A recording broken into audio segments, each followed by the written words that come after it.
Natural disasters affect the lives of many people each year, and they can happen anytime and anywhere. Within minutes, a natural disaster can rip apart a community and change lives forever. There are some disasters that give you a warning, like a storm preceding a flood. Other disasters, like an earthquake, give no warning. What would you and the people you support do if your basic services such as water, gas, or electricity were cut off?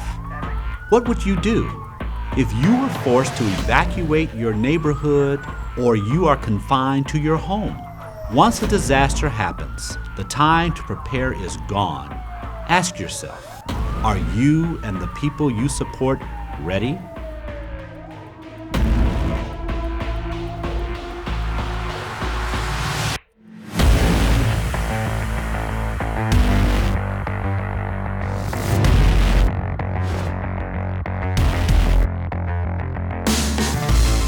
Dealing with a disaster situation is difficult enough, but problems can compound if you support people with intellectual and developmental disabilities. Often they have unique needs that require more detailed planning. The more you plan for a disaster ahead of time, the calmer and more assured you and the people you support are likely to be. That does not mean you have to live in a constant state of worry or panic over life-threatening events that may or may not occur. It just means think ahead and be familiar with any needed precautions you may have to take. Preparation is the key to safety in any disaster situation. One way for you to prepare for disaster is to evaluate everyone's capabilities to determine what assistance they may need. Someone who is self-sufficient under normal circumstances may have to rely on help from others in an emergency situation. When determining what type of assistance each person you support may need, consider the following. Does the person have any physical limitations? For instance, difficulty walking, bending, or climbing stairs. These limitations may affect their coordination, and they may require more time and assistance when following a relocation plan. Does the person use any assistive devices such as a walker, cane, or a wheelchair? Is the device easily accessible in case of an emergency situation? Is the person hard of hearing? If that's the case, they may not hear early warnings and emergency instructions and may need assistance during a disaster situation. Does the person have visual impairment? If so, they may be extremely reluctant to leave familiar surroundings when the request for evacuation comes. They may also wait on and depend on others to assist them. Does the person know where the safe area is located in the home or where the designated meeting place is outside the home? Do they know where to go if they have to evacuate the neighborhood? In a disaster situation, you may become separated. For this reason, it is important that everyone knows where to go. Does the person know how to call 911? Do they know where the other emergency numbers are located if needed? Some people you support may not recognize a dangerous situation, and they may depend on support staff to assist them in an emergency situation. By knowing the capabilities and needs of each person, you will help ensure everyone's safety. Knowing in advance what disasters could occur where you live will help you prepare for them. These events can range from those affecting only you and the people you support to those affecting your entire community. Do you know what disasters could occur in your community? Do you live in a hurricane area, flood zone, or where earthquakes or tornadoes are possible? Does your community have a public warning system? Do you and the people you support know what it sounds like and what to do when you hear it?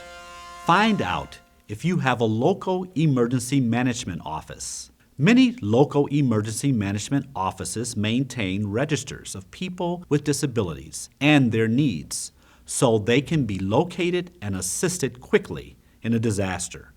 Know where the public shelters are located in your community. Be familiar with and plan for different evacuation routes just in case certain roads are blocked or closed. Mark your evacuation routes on a map and keep the map in your disaster supplies kit. Remember to follow the advice of local officials during evacuation situations. They will direct you to the safest route. The National Weather Service has issued tornado watch number 9990. In my professional experience, I have found having a NOAA weather radio with a tone alert feature is essential. This is a good way to receive the most up-to-date weather information, including watches and warnings. It provides continuous broadcasts of the latest weather information from local National Weather Service offices. Weather messages are repeated every 4 to 6 minutes and are routinely updated every 1 to 3 hours, or more frequently in rapidly changing local weather or if a nearby hazardous environmental condition exists. The National Weather Service recommends a NOAA weather radio that has both a battery and backup battery, as well as a specific area message encoder feature, which automatically alerts you when a watch or warning is issued for your county.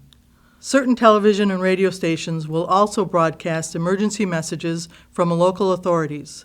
Find out which station broadcasts the emergency alert system in your area. In some emergencies, local responders may come door to door and deliver emergency messages or warnings. Listen carefully and follow their directions. A disaster plan is a personalized action plan that tells you what to do in a particular disaster situation. Having a disaster plan in place will allow you and the people you support to do what needs to be done to take care of yourselves. However, the most detailed disaster plan is worthless if it is not discussed and practiced on a regular basis. Is there a disaster plan in the home where you work? Do you know where it is located? How often do you and the people you support have practice drills? Practicing your plan will help you instinctively make the appropriate response during an actual emergency. It is much easier to remain calm during a disaster situation when everyone knows what to do. And if you can't make it to the basement during a tornado warning, the safest place to go is in the bathroom because you want to stay away from windows and outdoor walls. Okay. When you practice your disaster drills, explain to the people you support what is going on and teach them what to do as if it were an actual severe weather emergency. Never treat a drill like it seems unimportant. People will not take it seriously when an actual disaster occurs. It is your job to teach the people you support what they need to know to ensure their safety. And during tornadoes, you want to stay away from the windows because the glass could break and it could hurt you, okay? Okay. All right. Based on your knowledge of the disasters in your area, simulate any problems or obstacles you may experience. How well you prepare and how much you practice will determine how successfully you deal with and recover from a disaster. Your disaster plan should also include what to do after a disaster occurs.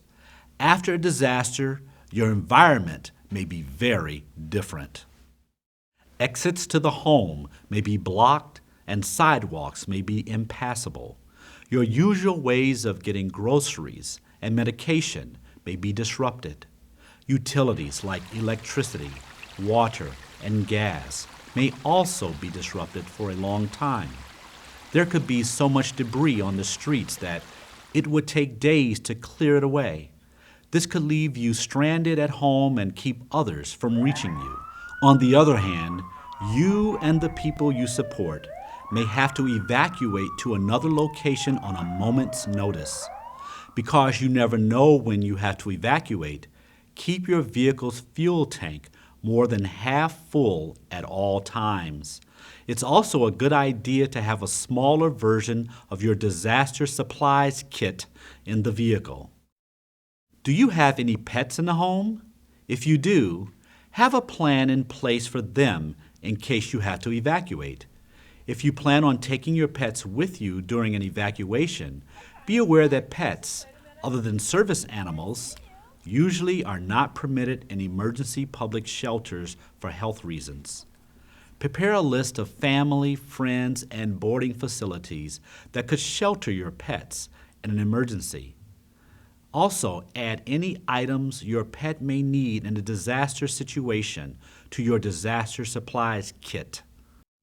Preparing for a disaster goes beyond just knowing what to do. To be adequately prepared, you should also have emergency supplies ready and available. Once a disaster hits, you will most likely not have time to shop or search for supplies. Following a disaster, having extra supplies at home or supplies to take with you in the event of an evacuation can help you and the people you support endure evacuation or home confinement. If you don't have a basic disaster supplies kit, now is the time to assemble one. A disaster supplies kit should contain food, water, and other supplies you will need immediately after a disaster strikes. The kit should have enough food, water, and other supplies to sustain everyone living in the home for at least 3 days. Your food supply should include foods that require no refrigeration, are compact and lightweight, minimal preparation and cooking, and little to no water. Also, when planning, take into consideration any special diets anyone you support may have. For instance, if someone has diabetes or if there are any other dietary restrictions. Your water supply should include at least 1 gallon of water per person per day. Hot environments and intense physical activity can double that amount. Also, keep in mind you will need extra water for food preparation and sanitation. Always replace your supply of food and water every 6 months by replacing the older items with new purchases. Also, include prescription medications and personal health information for each person. Include names, addresses, and telephone numbers of any doctors and pharmacists. It is a good idea to have copies of these items.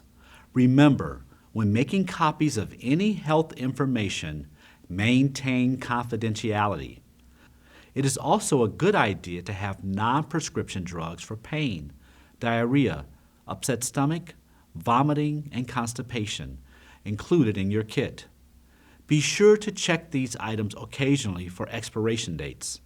Other important items to include are special equipment or supplies, such as extra glasses, hearing aid batteries, and other necessary health aids. Also include a first aid kit. You can purchase a kit that is already assembled or buy the supplies and make your own. Remember, never borrow items from the kit with the intention of replacing them later. You may forget to do so. Your disaster supplies kit should be identifiable for quick access by using bold colors or labels. Store the items in an easy-to-carry container. For instance, a plastic trash container or other plastic container, a backpack or duffel bag. You may want to consider storing supplies in a container that is on wheels for easy mobility. The supplies kit should be stored in a safe, dry place. Reevaluate what is in your kit at least 1 time per year. Being confined to a space for any amount of time can be difficult for anyone. With this in mind, having an emergency entertainment kit will help the time pass quickly and will give everyone something creative and stimulating to do. Think about the interest of the people you support and include any items they may enjoy. No matter how prepared you and the people you support are for a disaster, there will still be a degree of stress if a disaster occurs. Stress is inevitable in a crisis situation. Stress is also very real for staff because of the increased responsibility that rests on them at the time of the emergency. As a reaction to stress, some individuals may become upset and display unusual behaviors. As support staff, you must do your best to anticipate and minimize stressful situations. This will help the people you support restore their emotional well-being and sense of control during and after a disaster.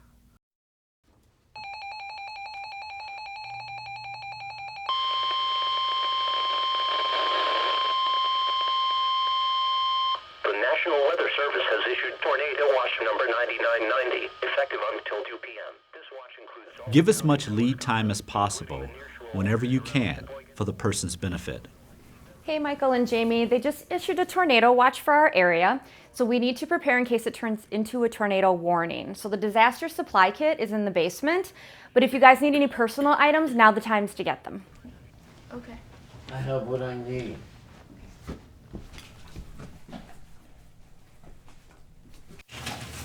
Should I go to the basement? We're not going to go to the basement yet. It's just a tornado watch right now, so we're just preparing for if it becomes a tornado warning. Okay. Help people anticipate situations that may occur during a disaster. I want to talk to you about some things that could happen during this storm. The lights could go out, and also there could be a lot of noise between the wind, the rain, and the thunderstorms. And also our daily routines could be interrupted. For example, dinner may be delayed because we could be in the basement for a while. I really want to go to movies. And I'm sorry, there's a chance that might not happen. I really do want to go to movies. Well, I know you're disappointed, but I'm sure we can make it for another time if that's okay. Okay. Okay. Well, that's good because this is going to be a very interesting Make night sure for all the you acknowledge people's feelings.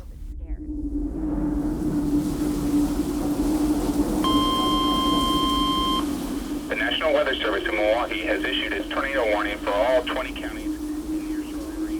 Okay, everyone, they just issued the tornado warning, so we need to head down to the basement. Okay, we need to get to our safe area.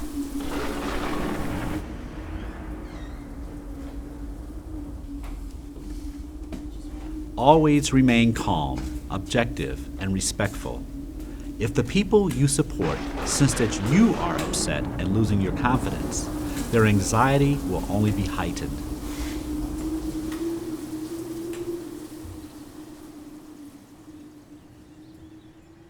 The tornado warning has expired, so we can head back upstairs. Ensure everyone is ready for future events by restocking your disaster supplies kit and updating the disaster plan. Doing these positive actions can be comforting to everyone. Preparation is key to safety in any disaster situation. When a disaster strikes, you only have two options: shelter in place or evacuate. Let's take a look at a few natural disasters you might need to prepare for.